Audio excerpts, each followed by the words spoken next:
Lucas capítulo 17, versículo 28 e 29 diz: Como também da mesma maneira aconteceu nos dias de Ló. Comiam, bebiam, compravam, vendiam, plantavam e edificavam. Mas no dia em que Ló saiu de Sodoma, choveu do céu fogo e enxofre e os consumiu a todos. E oremos. Amado Pai, obrigado pela Tua palavra, obrigado pelo Teu Espírito que inspirou homens antigamente para escrevê-las. Que esse mesmo Espírito possa agora, ó Pai, vir nos levar à Tua verdade. Que esse mesmo Espírito agora venha derramar o seu poder sobre mim, para que eu traga a Tua mensagem com poder e eficácia esta noite. Nos dê ouvidos para ouvir, eu te peço, em nome de Jesus. Amém. E vamos então sentar esta noite.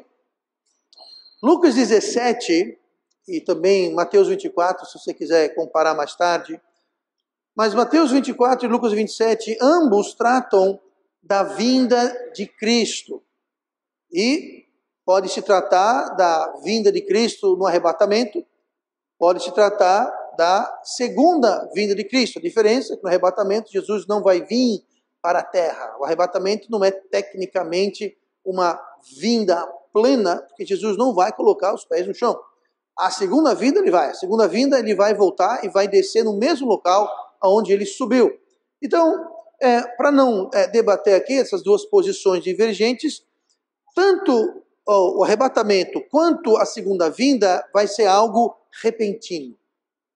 Vai ser algo que vai acontecer repentinamente, vai ser uma surpresa esperada, mas uma surpresa. Ninguém sabe o dia, ninguém sabe a hora. E Jesus usa aqui como exemplo disso a destruição da cidade de Sodoma, para ilustrar a sua volta e o seu juízo. E esses princípios que nós vamos ver, a certeza e o fato que vai ser repentino, ambas essas características cabem para a sua volta, seja no arrebatamento, seja na sua segunda vinda, mas também são aplicativas para o seu juízo nessa vida. Quando Deus traz o seu juízo, quando Deus traz a sua mão nessa vida, nesse tempo, aqui, nessa terra. O juízo de Deus pode vir sobre uma pessoa, uma família, uma igreja, uma nação e eventualmente vai vir sobre todo mundo. Mas esses juízos que acontecem e são salpicados através da história de uma pessoa, de uma família, de uma igreja ou de uma nação, são repentinos e são certos. Todos nós devemos nos preparar para o juízo, tanto o juízo eterno, do ponto de vista de salvação, de estar pronto para entrar na eternidade. Nós não queremos, você não quer entrar na eternidade sem Cristo. Você não quer sair do tempo, dessa vida, deste mundo, dessa dimensão, e entrar para a eternidade sem ter a certeza que o seu nome está escrito no livro da vida. Você não quer ter dúvida alguma sobre isso. Por quê? Porque a sua partida vai ser iminente. Ou através do arrebatamento, que você, se é salvo, vai, se não é salvo, você não vai. Ou através da morte. Ninguém tem garantido o dia de amanhã. Nós podemos morrer a qualquer momento, a qualquer instante. Talvez não estaremos vivos no final desta noite. Alguns de nós, todos nós, ninguém sabe.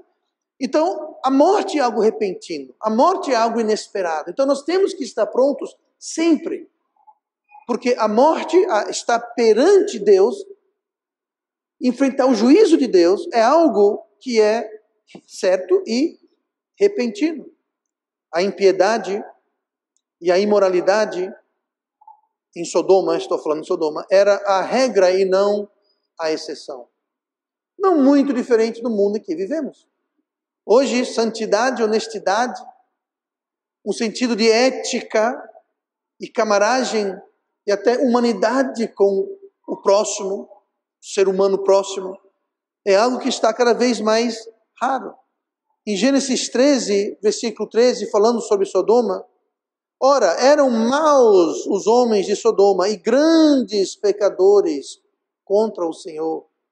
Isso era o estado em que se encontrava. E Deus então decidiu que ele iria destruir a cidade, ou a cidade, Sodoma e Gomorra. Aqui está falando sobre Sodoma especificamente. Iria destruir a cidade com fogo e com enxofre. Vocês conhecem a história que Deus foi primeiro para Abraão. Abraão e Ló já haviam se dividido e Deus então mostrou na distância, na planície. Abraão estava no alto, na planície estava a cidade. E Deus falou: eu vou destruir essa cidade. E Abraão sabia que o seu sobrinho Ló e sua família moravam lá. Então começou uma barganha. Abraão começou a orar, efetivamente, a pleitear, interceder, não por Sodoma, mas pelo seu sobrinho e sua família que morava em Sodoma. E ele começou, se tiver 50 justos, 40 justos, e foi indo, Deus falou: não, se tiver esses tantas pessoas justas, salvas naquela cidade, eu não vou destruir a cidade eu pouparei a cidade em função dessas pessoas salvas que estão na cidade. É um exemplo do sal. O sal que preserva, o sal que guarda. De todo modo, Deus falou: tudo bem, se tiver um mínimo de pessoas, vai 10 pessoas lá, eu não vou destruir Sodoma. Curioso que mais adiante no relato bíblico a gente vê que Deus mandou de fato 2 anjos para Sodoma, justamente para retirar Ló e sua família. Em outras palavras, não se encontravam sequer um número mínimo de salvos. Aí se pergunta: o que Ló fez naquela cidade durante tanto tempo que não tinha mais ninguém salvo, só ele? Como nós veremos, ele tinha um péssimo testemunho. Quando ele foi avisar os seus genros sobre Deus e Deus ia destruir a cidade, zombaram dele, dizendo: já está com brincadeira, né? Você falando de Deus. Tal era o testemunho dele. Tem muito crente que é assim também. Mas eu me adianto. Mas Gênesis 19 e versículo 15 conta a história dos anjos que Deus mandou. Versículo 15 de Gênesis 19 fala assim: e ao amanhecer os anjos apertaram com Ló, dizendo... Então veja bem, eles já tinham passado a noite com Ló. Eles foram no dia anterior e disseram: vamos sair que Deus vai destruir. Acabaram passando a noite e no dia seguinte eles apertaram Ló. O que é isso? Apertaram quer dizer: vamos embora, apresse, se prepare, Deus vai destruir a cidade, vamos. Apertaram Ló dizendo: levanta-te, toma tua mulher e as tuas filhas que aqui estão, para que não pereças na injustiça dessa cidade. Ele, porém, demorava-se. E aqueles homens lhe pegaram pela mão, os anjos tiveram que pegar ele pela mão e arrastar ele para fora da cidade. E aqueles homens lhe pegaram pela mão, e pela mão da sua mulher, e pela mão de suas 2 filhas, sendo-lhe o Senhor misericordioso, e tiraram-no e puseram-no fora da cidade.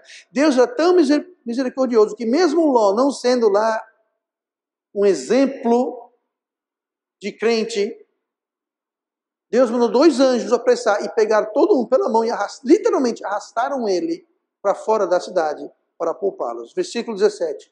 E aconteceu que, tirando-os para fora, disse: escapa-te por tua vida, não olhes para trás de ti, e não pares em toda esta campina, escapa lá para o monte, para que não pereças. Vocês estão fora da cidade, corra, fuja, não olhe para trás, não pare nessa planície, suba a colina, que vai chover fogo, vai chover enxofre e você vai ser destruído. Não pare, já está tarde. Fuja, escapa, corra. Até o momento em que choveu do céu fogo e enxofre, no versículo 29, os habitantes não estavam preparados. Eles não tinham a mínima ideia. Por isso que nós lemos em Lucas, que Jesus falou que vai ser repentino. Ninguém esperava. Foi repentino, uma surpresa. Até então eles comiam, bebiam, compravam, vendiam, plantavam, edificavam, ou seja, eles viviam normalmente como se nada iria acontecer. Era o mesmo de sempre. Não mudou nada. Era um dia normal, um dia comum, como qualquer outro. Mas de repente, algo aconteceu. Choveu fogo e choveu enxofre. e destruiu aquelas cidades. Lucas 17, nós não lemos o versículo 32, nós lemos o 28 ao 29, mas logo depois do 29, pulando alguns versículos, do versículo 32, diz assim: lembrai-vos da mulher de Ló. Jesus deixa o aviso: lembrai-vos da mulher de Ló. O mesmo Ló que foi arrastado com sua mulher e suas 2 filhas para fora da cidade. E esse é o nosso tema de hoje. Lembrai-vos da mulher de Ló. Em Gênesis 19, 26. É aquilo que temos que lembrar. É aquilo que Jesus avisou sobre a mulher de Ló. E a mulher de Ló olhou para trás. O que foi que os anjos do Senhor disseram para eles não fazerem? Não pare e não olhe para trás. O que foi que ela fez? Ela parou e olhou para trás. Aí continua. E a mulher de Ló olhou para trás e ficou convertida numa estátua de sal. Ela, tão repentinamente quanto o fogo e o enxofre que choveu, ela foi transformada em uma estátua de sal. E Jesus, com isso, nesse contexto, diz: lembrai-vos da mulher de Ló. Por quê, pastor? Porque ela era muito chique, elegante, cozinhava bem, foi uma boa mãe, uma ótima esposa? Não. Eu não sei nada disso sobre a vida dela, eu sei uma coisa. A única coisa que sabemos da mulher de Ló é que ela desobedeceu Deus, a mensagem de Deus, o aviso de Deus, e ela olhou para trás. E foi instantaneamente julgada e transformada numa estátua de sal. Quero hoje falar sobre esse aviso. Lembrai-vos da mulher de Ló. Olha comigo para 2 Pedro, capítulo 2. 2 Pedro, capítulo 2, e versículo 6. Deus deu uma ordem clara. Deus não foi obscuro, não precisava de intérprete, não precisava aprender a falar grego e hebreu e exegese, hermenêutica, nada disso. Não tinha que ninguém explicar nada. Falou: não pare, não olhe para trás. Ela desobedeceu. Mas olhe comigo no versículo 6 de 2 Pedro 2. E condenou a destruição as cidades, falando que Deus condenou para a destruição. Ele falou: vocês vão ser destruídas. E condenou a destruição as cidades de Sodoma e Gomorra, reduzindo-as a cinza e pondo-as para exemplo aos que viverem impiamente. Quem vive impiamente tem um exemplo em Sodoma e Gomorra, que é o quê? Deus falou: eu vou destruir vocês. É um aviso. É um exemplo. Deus está dizendo: eu fiz aquilo como um exemplo para quem? Para quem vive impiamente. Não interessa se é salvo, se é perdido, não interessa a nacionalidade, não interessa nada. O qualificativo aqui é viver impiamente. Quem vive impiamente está sujeito à mesma repentina destruição que Sodoma e Gomorra sofreram. Versículo 7. E livrou o justo Ló, enfadado da vida dissoluta dos homens abomináveis. Gente, vou dizer uma coisa: a vida de Ló era tal que se não fosse essa menção dele aqui, nós nunca saberíamos que Ló era salvo. Se você olhar a vida dele, o testemunho dele, o exemplo dele, o proceder dele, as escolhas que ele fez, os atos que ele cometeu, você nunca diria que Ló era crente, era salvo, era justo, mas ele era. Ele era sobrinho de Abraão. Ele não era salvo porque era sobrinho de Abraão, não é isso que eu estou falando, mas ele conheceu a verdade, ele foi salvo. Abraão praticamente o criou como um filho. O irmão de Abraão, pai de Ló, havia morrido, então Abraão tomou Ló como um filho praticamente, e o criou. A esposa de Ló pereceu, mesmo estando com um justo. Se ela era justa ou não, eu não sei, no céu vamos saber. Se ela estiver lá, ela era. Se não tiver, ela não era. Sabemos que Ló era justo. Mas entenda, ela pereceu mesmo estando com um justo. No versículo seguinte, versículo 7, que nós lemos, livrou o justo Ló. Ela vivia, ela era casada com um justo. Não sei o que você sabe sobre a vida de Ló, mas como eu disse, justo não é uma palavra que vem à mente. Não foi um bom sobrinho, Abraão, não foi um pai ideal, não foi um bom testemunho, péssimas escolhas. Ele estava enamorado constantemente com as coisas do mundo, é o que nós podemos deduzir da vida dele. Mesmo assim, Pedro o chamou de justo.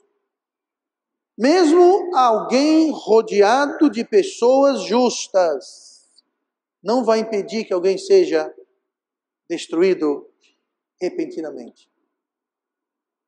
Alguém pode frequentar esta igreja, estar rodeado de pessoas justas. E como Ló, a justiça não é nossa.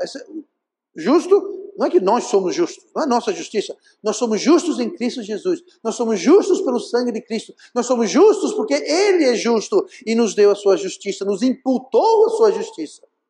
Eu não tenho justiça nenhuma e nem você. Mas alguém que não tem a justiça de Cristo, alguém que não é salvo, pode estar vivendo lado a lado com alguém justo.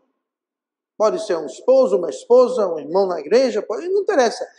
Mas isso não preclui, não exclui, não protege alguém de repentina e completa destruição. Salvação, tanto a eterna quanto a temporal, vem de decisão e escolha pessoal. Vem de colocar nossa fé em Cristo, não só em sua vida, mas em sua morte na cruz, em seu sepultamento e na sua ressurreição, e confiar nisso como pagamento completo para a nossa dívida. Lá em João 1, e versículo 12, mas a todos quantos o receberam, deu-lhes o poder de serem feitos filhos de Deus, aos que creem no seu nome, os quais não nasceram do sangue, nem da vontade da carne, nem da vontade do homem, mas de Deus. Isso aqui está dizendo que ninguém é salvo porque papai e mamãe eram salvos. Alguém é salvo porque vovô e vovó eram salvos. Não. Por mais incrível que pareça, aqui nem está dizendo que alguém é salvo porque quer ser salvo. Ninguém que é salvo nunca quis ser salvo. Se você é salvo hoje, amém, aleluia, glória a Deus. Mas você não foi salvo porque você quis. Como assim, pastor? Você foi salvo porque Deus quis. E preste bem atenção no que eu vou dizer. Deus colocou a vontade de recebê-lo no seu coração. Somos salvos pela graça, por meio da fé. Isso não vem de vós, é dom de Deus. Gente, o ser humano não tem vontade de ser salvo. Deixa eu explicar. No dia 21 de junho de 1991, eu tive vontade de ser salvo. Eu já contei a história. Eu falei, irmã Simone, eu chamei ela de irmã Simone, mesmo antes de ser salvo. Eu falei, irmã Simone, profeticamente, irmã Simone, eu vou na casa do pastor Júlio.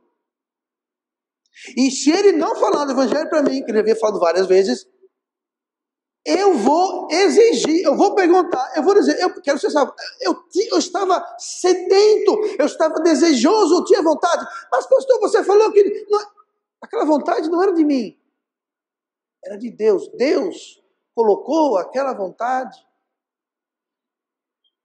Porque eu tomei a fé que Ele me deu, eu estava disposto a colocar aquela fé nele, e aquilo me deu um desejo, uma vontade, mas sem a obra do Espírito Santo, ninguém é salvo.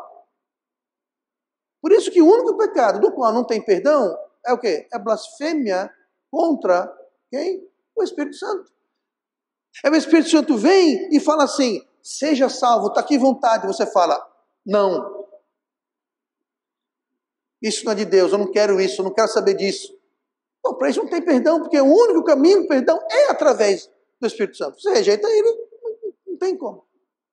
Agora, ele pode vir outra vez. Ele pode vir bater na porta do seu coração, mas eu aconselho, a primeira vez que ele bate, abra, aceite.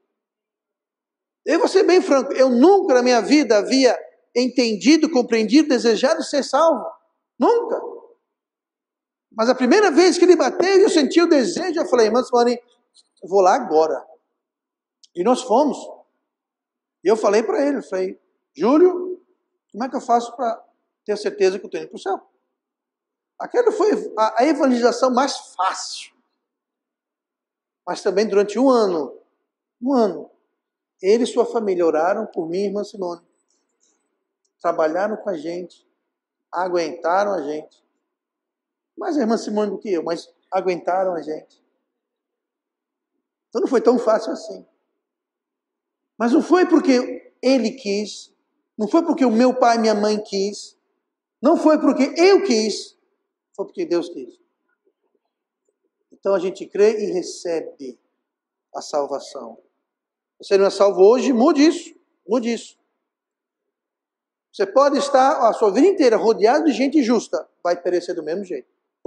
Olha comigo para Gênesis 19. Gênesis 19, esta noite, versículo número 12. Lembrai-vos da mulher de Jó. Ela pereceu mesmo estando com o justo. Ela pereceu sendo avisada. Ela foi avisada. Ela foi avisada. Olha o que fala Gênesis 19, versículo 12. Então disseram aqueles homens a Ló: tens alguém mais aqui? Teu genro e teus filhos e tuas filhas e todos quantos têm nessa cidade, tira-os para fora deste lugar. Mas os anjos falando: olha, você tem filha, tem genro, tem todo mundo da sua família. Junta tudinho, vamos sair daqui. Versículo 13. Porque nós vamos destruir este lugar, porque o seu clamor tem aumentado diante da face do Senhor, e o Senhor nos enviou a destruí-lo. Veja só, 2 anjos vieram destruir 2 cidades, literalmente num piscar de olhos. Isso me faz lembrar Jesus quando foi preso e Pedro tentou evitar, até sacou a espada e foi atacar o guarda. Jesus falou: Pedro, guarda a espada. Você não sabe que eu posso chamar uma legião de anjos. Gente, 2 anjos destruíram 2 cidades num espirro. Jesus falou: Pedro, eu posso chamar uma legião. Eu posso chamar milhares de anjos para me resgatar. Eu não preciso de você e sua espadinha aí, não. Guarda. Pois é, Deus mandou os 2 anjos destruir. Que triste o versículo 14, o seguinte na sequência. Então saiu Ló e falou a seus genros, aos que haviam de tomar as suas filhas, e disse: levantai-vos, saí deste lugar, porque o Senhor há de destruir a cidade. Foi tudo, porém, por zombador aos olhos de seus genros. Os seus genros acharam que ele estava zombando. Como eu disse antes, Ló, você falando de Deus vai destruir. Vexame você que no seu trabalho, na faculdade, na escola, na rua, na família, quando se transparece, quando se revela que você é crente, o povo faz: não, você é crente? Nunca imaginei. Que vexame! Que vergonha! Alguém na sua escola, na sua sala de aula, na faculdade, no trabalho, alguém na rua: você é crente? Desde quando? Desde ontem? Não, eu sou crente há 10 anos. Não. Por que todo domingo você está aqui em casa, nunca está no culto? Porque eu escuto essa confusão, todo barraco aqui na rua, está você no meio. Manhã, tarde, noite, segunda, é cobrador na sua porta. É coisa de crente isso. Deixando, assim era Ló. Quando ele foi avisar os seus genros do que estava acontecendo, eles disseram: você está zombando, né? Você falar de Deus? Está de brincadeira, Ló. Papai passou fazendo Jó com Ló de novo. Ló. Você sabe o que eu estou falando. Tem muito crente assim. Quando fala que é crente, ninguém acredita. Mas mesmo avisados, Ló e sua família não agiram. Versículo 16, nós lemos agora há pouco. Ló, é Ló, gente, não é Jó, é Ló, tá bom? Ló com L, L-O. Sim. Ele, porém, demorava-se, e aqueles homens, os anjos, lhe pegaram pela mão, e pela mão da sua mulher, e pela mão das suas duas filhas, sendo-lhe o Senhor misericordioso, e tiraram para fora. Eles foram avisados. Sabe o que eles fizeram? Nada. Vamos já. O fogo está descendo. A gente vai já já. Estamos indo. Aí disseram, tem jeito não, vamos ter que arrastar esses 4 daqui. E foi exatamente aquilo que eles fizeram. A esposa de Ló estava indisposta ou incapaz de crer em Deus. Ela ouviu da destruição, mas mesmo assim não creu. E ela morreu porque não acreditou. Mesmo Deus sendo misericordioso, mandando 2 anjos para tirá-los à força dali,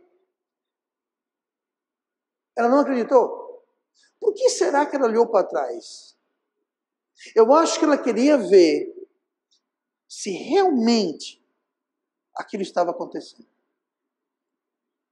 Eu estou deixando para trás meus amigos, minhas amigas, minhas festas, minhas badalações, minha casa, minhas coisas, Eu quero ver se é verdade, porque se não for, eu não vou para um monte de coisa nenhuma. Eu vou voltar, eu vou dar meia volta, eu vou voltar. Deixa eu ver se é verdade. Bom, ali mesmo ficou. Estátua de sal. Tem muito crente que é assim. Quer ver para crer. Isso é muito perigoso, especialmente quando se trata do juízo de Deus. O salário do pecado sempre foi, é e sempre será a morte. Eu não acredito. Prove Deus. Mas eu acho que isso não é problema. Mas Deus fala que é. Mas eu acho. Prove Deus. Prove Deus. A mulher de Ló provou Deus. Deixa eu ver se é isso mesmo. Ela só fez isso. O problema não foi ela virar, o problema estava no seu coração. O coração dela. Olhou desobedecendo uma ordem de Deus. Clara, não pare, não olhes para trás.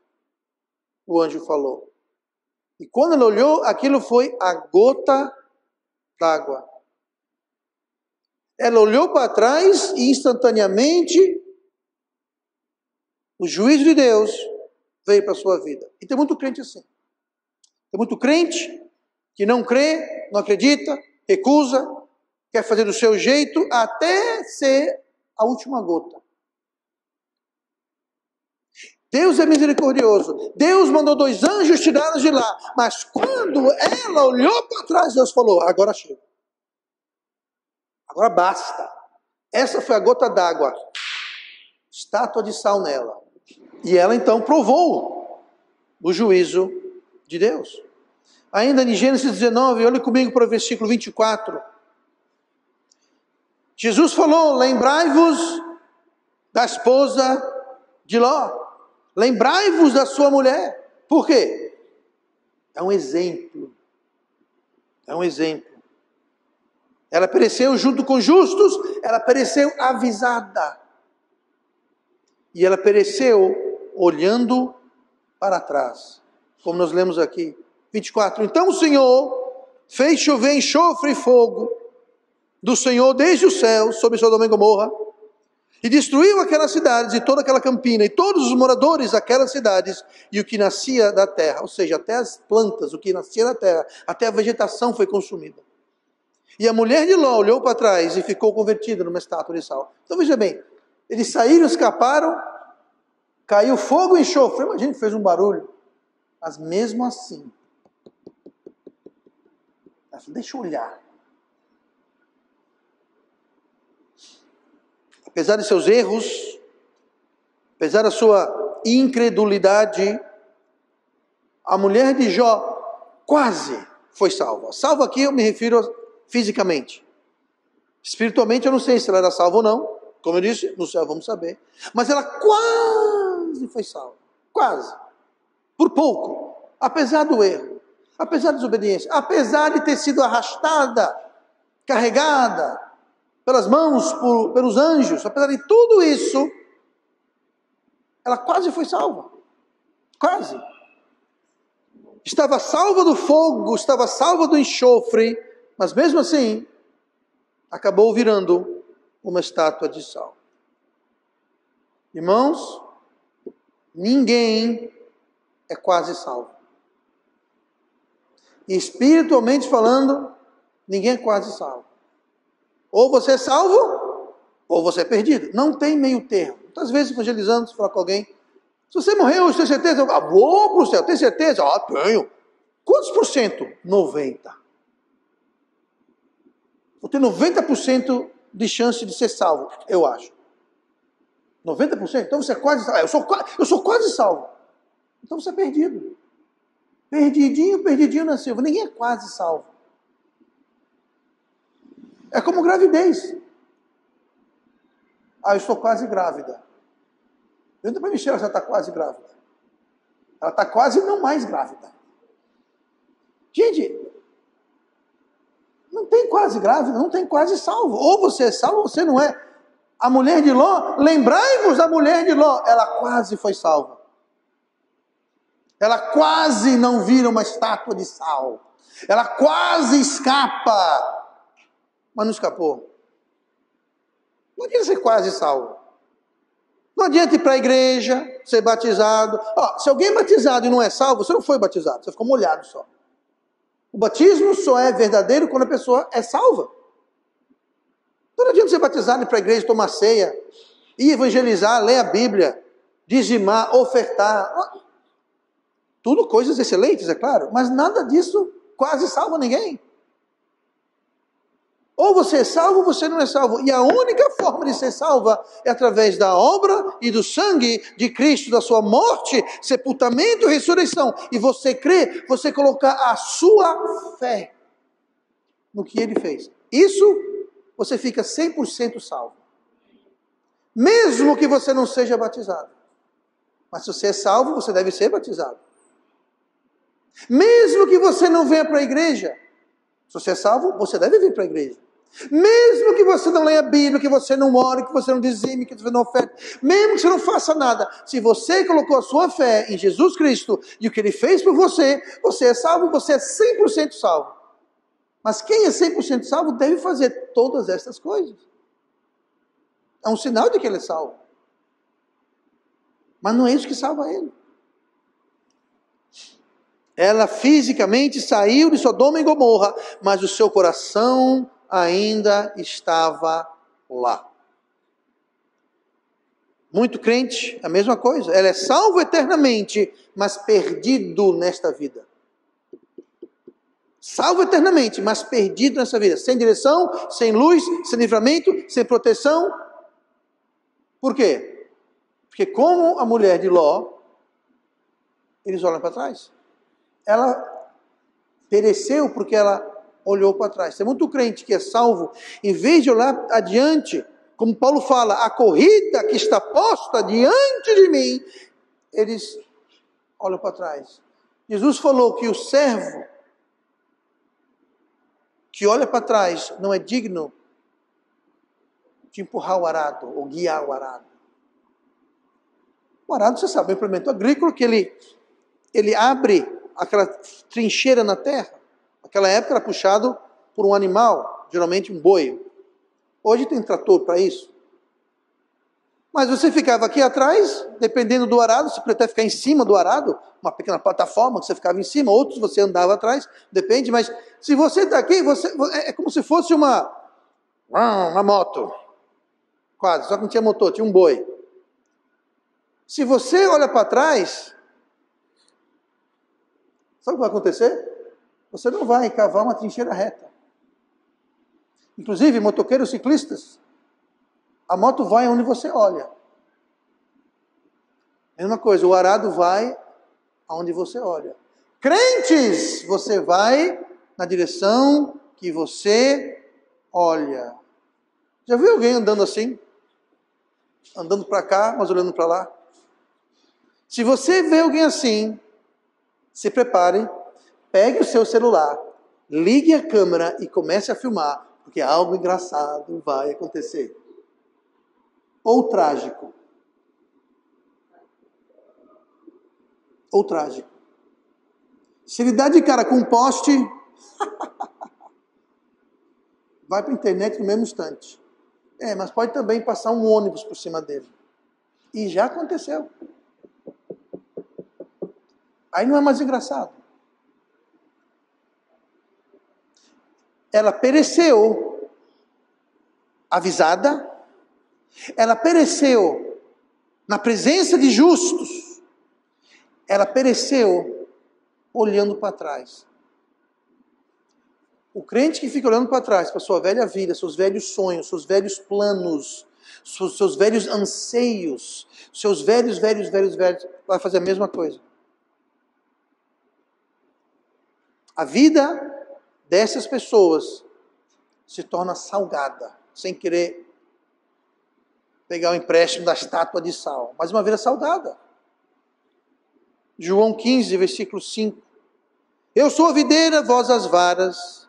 Quem está em mim e eu nele, esse dará muito fruto. Porque sem mim nada podeis fazer.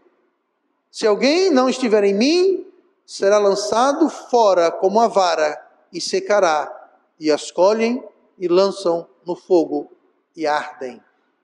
Eu já expliquei isso antes, aqui não está falando sobre inferno. Não está falando, se você não der fruto, você vai para o inferno. Não é isso que está falando. Está dando exemplo agrícola. Fazendeiro vai lá, essa vara aqui, esse galho não dá frutos, faz o quê? Você corta ele fora e joga para o lado, ele seca, depois você vai lá e você queima aquilo. Não é fogo do inferno, não é juízo, não é perder a salvação, porque salvação não se perde. Se salvação se perde, então não é salvação. Porque salvação é um dom gratuito. Ali está falando sobre o fato que você vai ser inútil para Deus e você vai sofrer por isso. Hoje de manhã eu preguei sobre isso. Deus nos livra do pecado para sermos feitos servos de Deus. Deus nos salvou não foi só para tirar você e eu do inferno, não. Deus nos salvou para que pudéssemos servi-lo. Deus nos libertou não para a gente viver como a gente bem quer. Nós somos feitos livres do pecado para sermos feitos. Você foi livre do pecado, você é salvo, você nasceu de novo. Pois bem, naquele mesmo instante você também foi feito servo de Deus. Ah, pastor, mas eu não sou servo de Deus. Você é servo de Deus. Você é salvo, você é servo de Deus. Ah, não quero, você não tem escolha. É com a moeda, tem dois lados, os dois vêm juntos. A sua escolha é se você vai ser um bom servo ou um mau servo.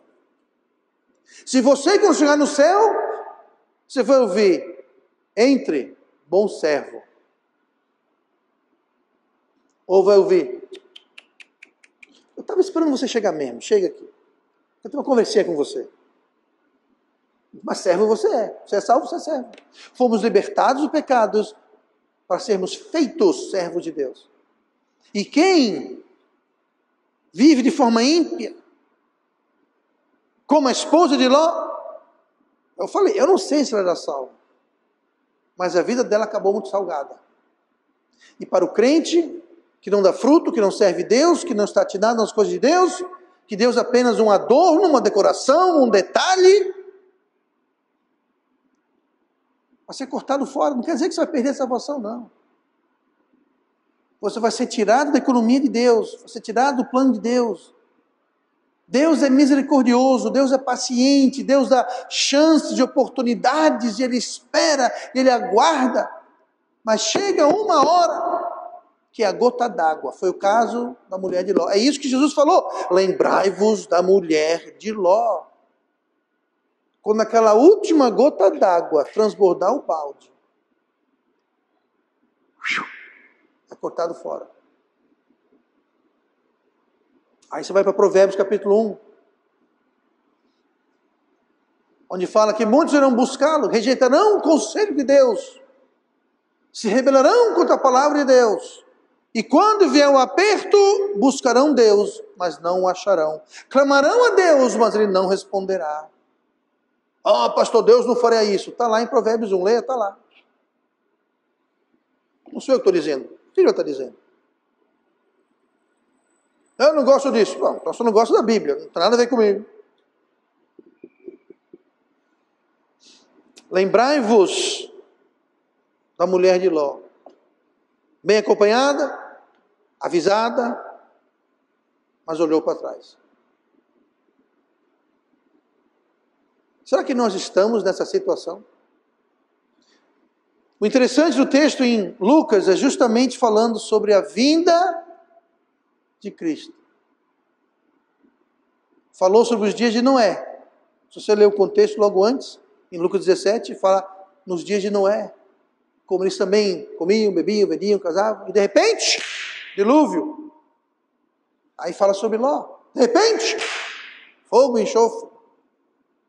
E no meio disso, Jesus falou, lembrai-vos da mulher de Ló.